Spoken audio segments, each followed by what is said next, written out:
Hey guys, it's Deeds. Welcome back to Mercy's Journaled. If you're new here, hey, welcome to our community. So glad that you've stopped by and we welcome you. I'm doing a tutorial using Faber-Castell gelatos in my Bible today.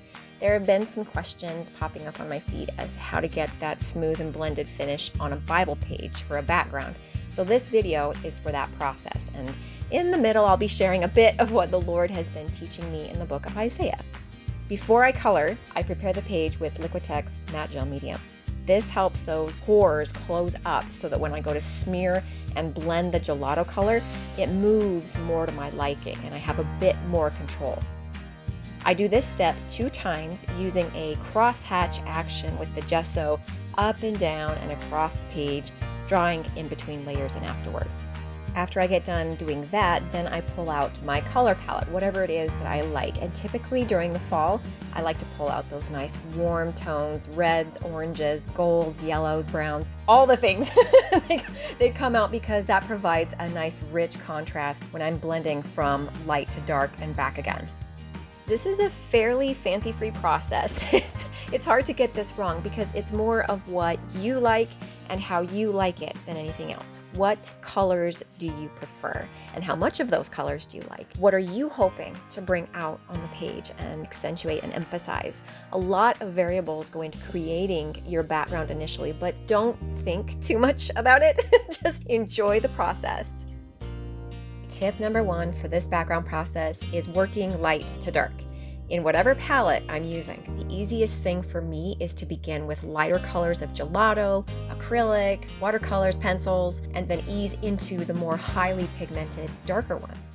It's a rule of thumb I use for nearly every page I do a full spread background. Isaiah has been my study for the last month or so, with severely poignant truths applicable for even today. My daughter and I enjoy talking about these prophets and kings and nations and enemy armies, even though to us it's still rather surreal that this part of history ever happened. I stopped at Isaiah 7 to Bible journal a page primarily for the strong resemblance of the subnation of Judah to the nations we know today. I hadn't ever seen this before in my less mature days as a follower of Jesus. This was a book of antiquity, and only that. There was little I related to, much less cared about, as my mind had reasoned that was then, this is now.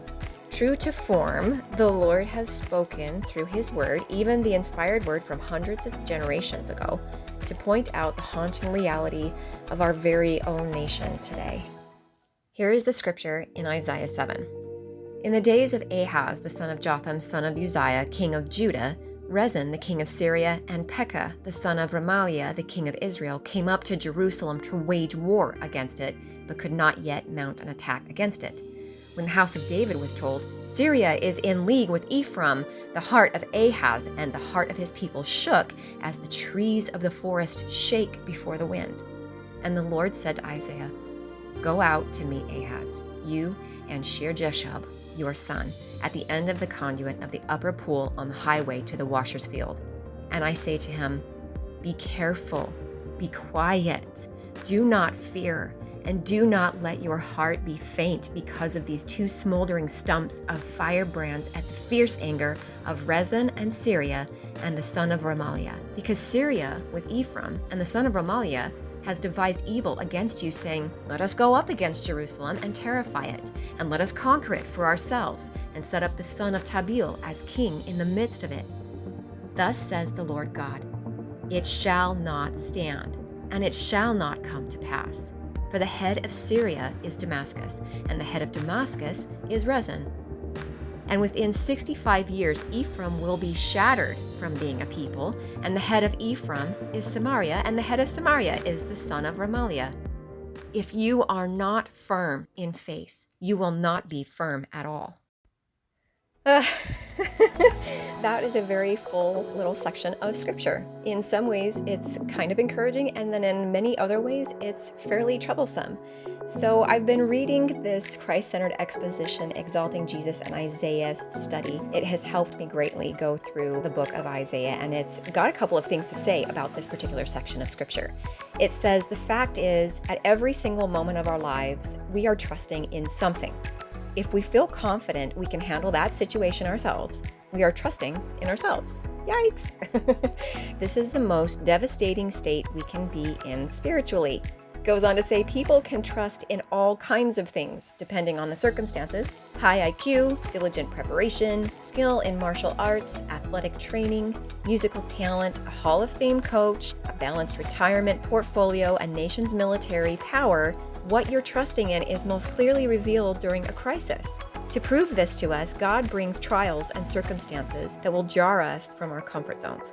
And sometimes He will bring extreme suffering to cause us to lose all other sources of trust other than God Himself. So it is in this chapter. The lesson of Isaiah 7 is stop trusting in yourself and stop trusting in your shrewd alliances. Throw yourself on God alone. Now I'm working with some stamps. I've moved on from the gelatos. My background is in place, and I'm trying to formulate a visual for this text. Because really the question is, what are you trusting in? And I wanted to remember that because in my life, and I know it's got to be the same for you, there are things that we are trusting in more so than God Almighty.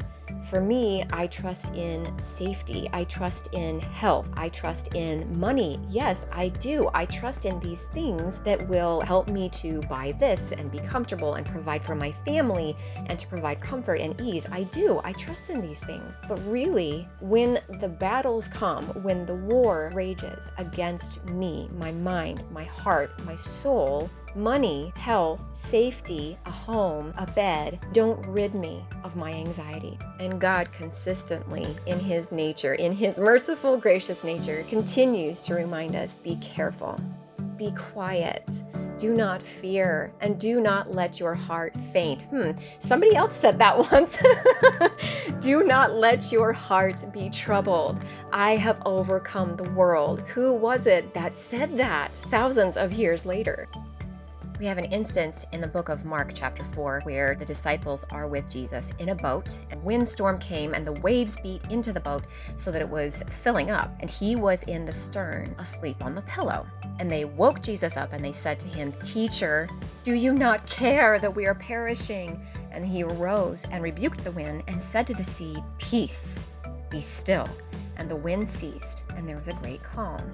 But He said to them, His disciples, "Why are you so fearful? How is it that you have no faith?" And they feared exceedingly and said to one another, "Who can this be, that even the wind and the sea obey Him?" And then what seems like another daily call to trust is in the account of John chapter 16, where Jesus says, "These things I have told you, that in me you may have peace.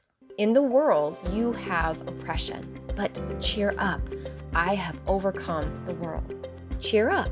Have faith. Be quiet. Do not fear. Do not let your hearts be faint. This is for me. This is for you. This is for the entire world. God is calling us to humble ourselves and trust in His mighty hand. God is God. We are not. The Lord reigns. We do not.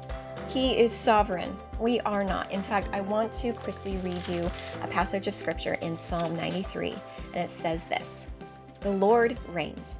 He is robed in majesty. The Lord is robed in majesty and armed with strength.